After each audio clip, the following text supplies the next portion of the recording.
शिक्षा विभाग की खुली पोल, बीईओ सहित 2 शिक्षक भी हुए निलंबित और सीटेट की मान्यता हो गई समाप्त। खबर देखने वाले आप तमाम दर्शक बंधुओं को एक बार फिर से अपने ही दोस्त एसके चौधरी की ओर से प्यार भरा नमस्कार और आदाब। दोस्तों, बिहार शिक्षा विभाग की दिन प्रतिदिन पोल खुलते जा रही है और यह पोल तब खुलता नजर आया है जब शिक्षा विभाग की ओर से टोल फ्री नंबर जारी किया गया। शिक्षा विभाग की ओर से आमजनों के साथ साथ तमाम कर्मियों के लिए भी टोल फ्री नंबर जारी किया गया कि उनके साथ कोई भ्रष्टाचार करता है या फिर उनके साथ किसी भी प्रकार का दोहन होता है तो आप टोल फ्री नंबर पर शिकायत कर सकते हैं, जिसके आधार पर बिहार शिक्षा विभाग के यहाँ प्रतिदिन शिकायत ही शिकायत प्राप्त हो रही है और उन शिकायतों को राज्य मुख्यालय द्वारा जिलों को भेजी जा रही है, जिसके आधार पर भ्रष्टाचार का पोल खुल रहा है और कर्मी सहित पदाधिकारी भी कार्रवाई के भागीदार हो रहे हैं। वहीं दोस्तों, पूरे बिहार में बीएड योग्यताधारी शिक्षकों से संबंधित एक और मामला सामने उभर कर आया है और यह मामला है कि बीएड योग्यताधारी 1 to 5 के शिक्षकों का बिहार में कई ऐसे जिले हैं जिनके द्वारा फिक्सेशन का कार्य कर दिया गया है और उन्हें प्रशिक्षित वेतनमान दिया जा रहा है। खास तौर पर यह मामला जुड़ा हुआ है वर्ष 2022 में बहाल हुए शिक्षकों से और उधर बिहार के शिक्षक बनने वाले अभ्यर्थियों को अब थोड़ा और भी कठिन रास्ता का सामना करना पड़ेगा क्योंकि सीटेट की मान्यता समाप्त हो गई है। दोस्तों, इन तमाम बिंदुओं पर विस्तार पूर्वक चर्चा करने से पहले हमारा गुजारिश होगा कि अगर आपने अभी तक हमारे इस चैनल सुसत्य वचन को सब्सक्राइब नहीं किए हैं तो कृपया अभी सब्सक्राइब कर लेंगे। दोस्तों, बिहार शिक्षा विभाग की ओर से जब टोल फ्री नंबर जारी किया गया उसके बाद शिकायत ही शिकायत जाने शुरू हो गए। राज्य मुख्यालय की ओर से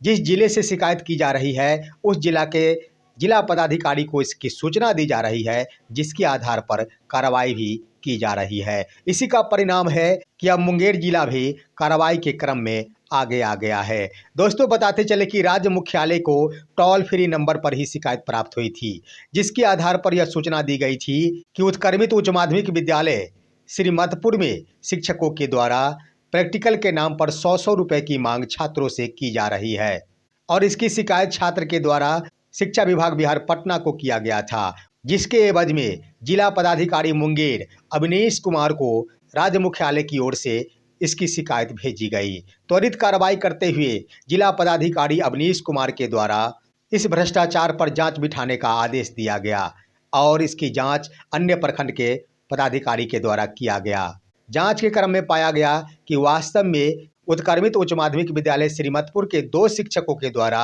छात्रों से पैसों की मांग की जा रही है और सबसे बड़ी बात कि उसी विद्यालय का संबंधित प्रखंड टेटिया प्रखंड, जहां के प्रखंड शिक्षा पदाधिकारी भोगेंद्र कामती थे, उनकी भी संलिप्तता सामने उभर कर आ गई। उनकी संलिप्तता इस रूप में उभर कर आई कि उत्क्रमित उच्च माध्यमिक विद्यालय श्रीमतपुर के नियोजित शिक्षक संबंधित प्रखंड शिक्षा पदाधिकारी भोगेंद्र कामती के लिए विद्यालयों के शिक्षकों से पैसों की वसूली किया करते थे और प्रधानाध्यापकों से भी पैसों की वसूली किया करते थे, जिस आरोप में टेटिया प्रखंड के प्रखंड शिक्षा पदाधिकारी भोगेंद्र कामती को भी निलंबित कर दिया गया है और साथ ही साथ उस विद्यालय में कार्यरत नियोजित शिक्षक को भी निलंबन की कार्रवाई कर दी गई है। साथ ही उक्त शिक्षक के ऊपर प्रपत्र क का भी गठन किया गया है। साथ ही नए बहाल हुए विद्यालय अध्यापक पर भी निलंबन की कार्रवाई कर दी गई है। यानी इस प्रकार से संबंधित प्रखंड शिक्षा पदाधिकारी हो या फिर कोई शिक्षक हो, किसी भी प्रकार के भ्रष्टाचार में पाए जाते हैं तो अब वो बख्शे नहीं जाएंगे, क्योंकि बिहार शिक्षा विभाग के द्वारा जारी किया गया टोल फ्री नंबर काफ़ी कारगर साबित हो रहा है। वहीं दोस्तों, शिक्षा विभाग के द्वारा एक गलत कदम उठाया गया था और इसका भी उजागर हो गया है और यह उजागर हुआ है कि बिहार में कई ऐसे जिले हैं जिस जिले के कई ऐसे प्रखंड शिक्षा पदाधिकारियों के द्वारा बीएड योग्यताधारी 1 to 5 शिक्षकों का फिक्सेशन कर दिया गया है। बताते चले कि वर्ष 2019 में यह प्रावधान किया गया था कि बीएड योग्यताधारी 1 to 5 के शिक्षकों को प्रशिक्षित वेतनमान प्राप्त करने के लिए 6 महीने का ब्रिज कोर्स करना अनिवार्य होगा। अन्य इससे पहले जो भी बहाल शिक्षक थे उन सभी का ब्रिज कोर्स तो संपन्न करा लिया गया, परंतु वर्ष 2022 में जो शिक्षक बहाल हुए और 1 to 5 के रूप में बीएड योग्यताधारी शिक्षक थे, उनका अभी तक पूरे बिहार में ब्रिज कोर्स नहीं शुरू हो सका है। लेकिन कई जिलों के कई प्रखंड शिक्षा पदाधिकारियों के द्वारा इनका भी फिक्सेशन कर दिया गया है और लगभग 6 महीनों से इन शिक्षकों का भी प्रशिक्षित वेतनमान भुगतान किया जा रहा है। और इसका जीता जागता उदाहरण तब सामने उभर कर आया है जब सिवान जिला शिक्षा कार्यालय के द्वारा एक अहम पत्र जारी किया गया है, जो आप इस स्क्रीन पर देख सकते हैं। दोस्तों, सिवान जिला शिक्षा कार्यालय के द्वारा जो पत्र जारी किया गया है उसमें स्पष्ट उल्लेख कर दिया गया है कि वर्ष 2019 में यह प्रावधान किया गया था कि अब बीएड योग्यताधारी 1 to 5 के शिक्षकों को प्रशिक्षित वेतनमान प्राप्त करने के लिए 6 महीने का सेतु कोर्स प्राप्त करना अनिवार्य होगा। इस एवज में जिले में वैसे शिक्षक हैं जिनका फिक्सेशन हो चुका है, उन सभी की सूची 2 दिनों के अंदर जिला शिक्षा कार्यालय को सुपुर्द किया जाए और साथ ही साथ वे सभी शिक्षक जिन्होंने अभी तक ब्रिज कोर्स नहीं किए हैं उनकी भी सूची भेजी जाए। यानी इस पत्र से स्पष्ट हो गया है कि सिवान जिला के अंतर्गत प्रखंड शिक्षा पदाधिकारियों के द्वारा बीएड योग्यताधारी 1 to 5 के शिक्षकों का फिक्सेशन कर दिया गया है और उसका वेतन का भुगतान भी किया जा रहा है। दोस्तों, ऐसा खेल बिहार के कई जिलों में खेला जा रहा है और यह खेल मुख्य रूप से प्रखंड शिक्षा पदाधिकारियों के द्वारा ही खेला जाता है।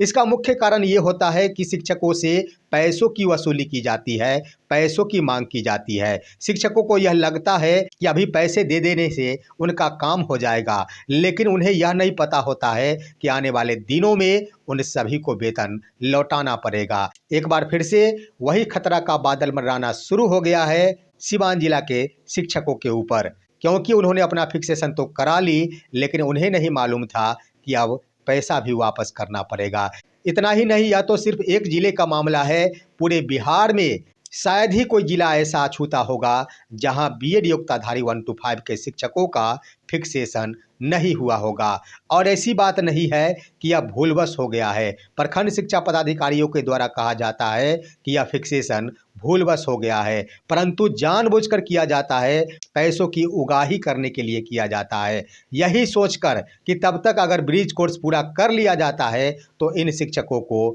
दोबारा फिक्सेशन कराने की आवश्यकता नहीं होगी और वेतन चलता रह जाएगा। लेकिन जब 6 महीना गुजर जाने के बाद भी ब्रिज कोर्स जहां संपन्न हो जाना चाहिए था, अभी तक इसकी शुरुआत भी नहीं हुई है, तब जाकर जिला शिक्षा कार्यालय को यह अंदेशा सताने लगा कि अगर कई महीनों तक इसी तरह ब्रिज कोर्स की शुरुआत नहीं होती है तो एक बार फिर से बहुत बड़ी बदनामी होगी। इसको देखते हुए ही 6 महीने बाद अब इस पर कार्रवाई करनी शुरू कर दी गई है। हालांकि यह प्रक्रिया शिक्षा विभाग के द्वारा ही जानबूझकर अपनाई गई थी, पैसों की उगाही करने के उद्देश्य को लेकर।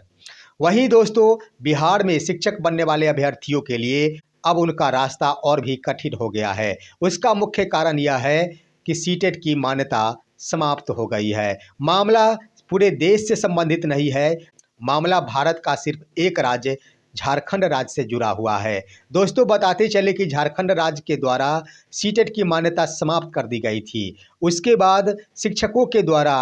उच्च न्यायालय रांची में मुकदमा दायर किया गया था, परंतु रांची उच्च न्यायालय के द्वारा